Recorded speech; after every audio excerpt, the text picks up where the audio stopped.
today to confirm to the Assembly today by way of ministerial statement that Mosaic, a potash company that has operated in our province now for decades and operated very well and very successfully, has announced a $1.7 billion expansion at K3 in Esterhazy, Saskatchewan. Mr. Speaker, this is an interesting announcement because it comes at a time when obviously there's some challenges around the energy sector, and there have even been layoffs in the oil service side of things. We saw even it touch the city of Regina with respect to Halliburton, with changes coming there. And for each of those announcements, we worry about those families that are affected. We also worry about what might come with respect to some energy sector adjustments down the road. What we have in our province, though, is a diversified economy. Not only do we have diversified natural resources from which to draw economic strength when perhaps one sector is struggling, but our diversity includes other sectors.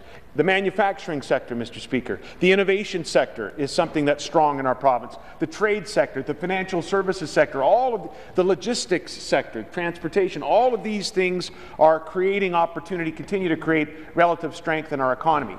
Today's announcement, though, is crucial, and we want to, through this Assembly, acknowledge that these incentives are working. We want to acknowledge Mosaic and the 2,300 people that work for that company, including, by the way, 135 or so that work at their new Canadian headquarters located right here in the city of Regina because of taxation changes that this government made, because of a decision we made with respect to that Mosaic building. Mr. Speaker, we acknowledge their head office presence. We acknowledge this new investment, this expansion, the new jobs that will come in from construction, roughly 600 is the estimate, or 300 per year, and then potentially operational employment increases as well. Mr. Speaker, it's important for this province to have competitive royalties.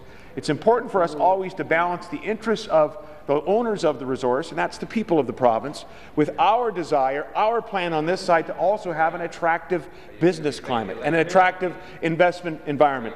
And I know the opposite side does not agree here. The other side would like to increase royalties. They campaigned on that. They want to jack up royalties in the potash sector, in the energy sector. This is not the right time for that. What we need is continued program, continuing with the program we have that I'm pleased to confirm and affirm today on behalf of the government, and in so doing to acknowledge the good people at Mosaic and thank them for this $1.7 billion investment in the province of Saskatchewan.